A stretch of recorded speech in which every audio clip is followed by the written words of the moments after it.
Hey all, welcome to ShareTrekc. This is Raj here. Friends, today I'm going to talk about Bluebird Bio. I have some information that I want to share with you, which you can contrast with what happened with Vertex CRISPR for exa-cel. And then after this, I have a video on CRISPR with more scoops on what happened inside the AdCom. I had put shorts out very quickly, but now I'm going to elaborate and show you the details. Overall, I think both Bluebird and CRISPR, the case is looking more similar to what we anticipated. Both will get approved, and things are looking good. That's what I would like to say upfront.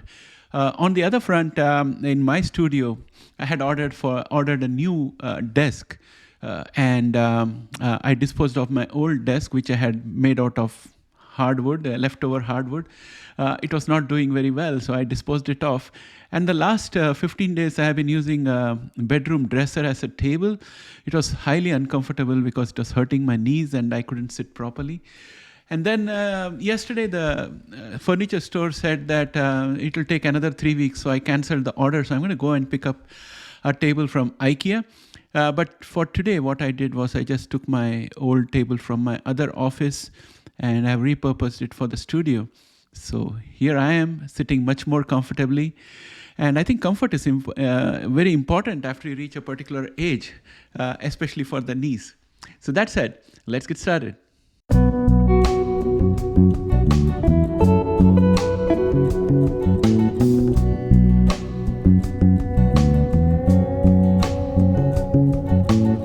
Welcome back, friends. Bluebird Bio has shared that they are going to sell a special voucher related to a rare pediatric disease. This voucher is called a Priority Review Voucher, or PRV. And those of you who have been following Bluebird know that they have sold PRVs at least 2 times in the past to get money. They'll only sell it if they get approval from the FDA for a treatment called Lovo-cel, which has got its PDUFA date in December, just after CRISPR Vertex for exa-cel.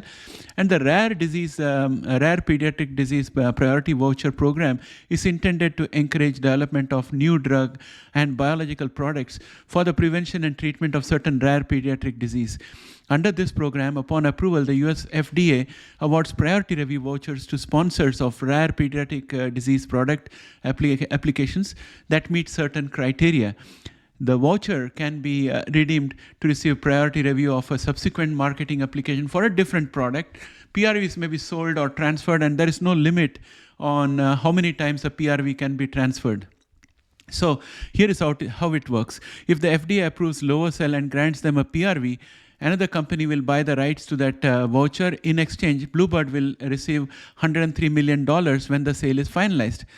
It is suspected that the sale will be to Novartis. Please don't hold me to this, but from all the things that I have read in different places, I've been digging into this very much because, as you know, Bluebird doesn't have that much money, and it has got 2 viable products, Zynteglo and Skysona, already in the market.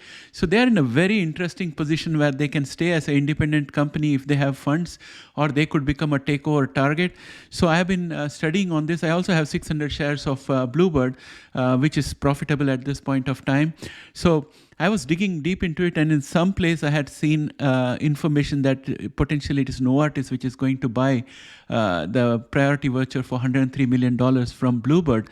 But I can't be too sure about it. Previously, the company won priority review vouchers with the FDA for approvals of Zynteglo and Skysona. Bluebird then sold those vouchers to argenx and BMS, that is Bristol Myers Squibb, for a total of $197 million. One of their PRVs they sold very cheap, I must say, but overall they netted $197 million. This time around, the Lovo-cel PRV sale could provide an important source of non-dilutive capital for Bluebird ahead of the anticipated launch, as per Chief Financial Officer Chris Krawczuk.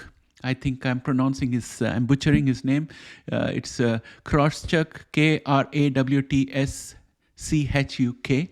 And I think this is good news for shareholders and bullish for the share price. This will extend the cash runway beyond 2024, where it is right now. And the FDA has already accepted Bluebird Bio's application for Lovo-cel and is reviewing it quickly because it's important. And they are specifically looking at it for patients with sickle cell disease who are 12 years old or more and have a history of VOEs, that is vaso-occlusive events. And the FDA is planning to make a decision on this by December 2023. So it's very, very imminent, just a month and a few days away. And if FDA approves Lovo-cel for patients under the age of 18, Bluebird might be eligible to get one of those priority review vouchers. And these vouchers can be valuable because they can help speed up the review process for other drugs in the future. The CFO of Bluebird, Chris, stated that the potential sale of a priority review voucher would provide an important source of non-dilutive capital for Bluebird ahead of anticipated launch of Lovo-cel. And as FDA completes its review of Lovo-cel, our team remains confident of its robustness and maturity of our BLA package for individuals 12 and older with sickle cell disease and looks forward to an regulatory decision by the end of this year. So when I look at this complete statement from the CFO, what comes to the top of my mind is that while there was a lot of talk about adequacy of off-target edits data during the Exa-cel AdCom, it should be noted that not only does FDA not require an AdCom for Lovo-cel, they already announced that, but Bluebird has affirmed that it is confident of the robustness and maturity of its FDA application for Lovo-cel. The company is seeking approval for its gene therapy to treat sickle cell disease patients 12 years and older. So Bluebird is a much older company and it has been at this task for a while. And the data that it has collected is more robust than what seems to indicate than what CRISPR and Vertex have collected. In my personal opinion, Bluebird is sure to get approved. I have around 600 shares of Bluebird, as I mentioned, and they are now in the green. So I'm holding them until the new year and then may sell covered calls when I think that the price rise has reached kind of a plateau. Just before that, I'll sell some covered calls to book to safeguard on the downside. I think Bluebird is a long-term hold for me. I think the Bluebird pipeline is not that great. So after these 3 therapies, I don't know what's going to happen with Bluebird. I have to put some more work on learning about that. And that will determine whether I'll keep my shares beyond maybe 6 months or 1 year. So I'll share that all with you guys out here, and you can let me know what you think. So I would look forward to your comments. Please let me know what you think and share your opinion about Bluebird in the comments below. And that's all for today, my friends. And I'll catch up with you again in the next video.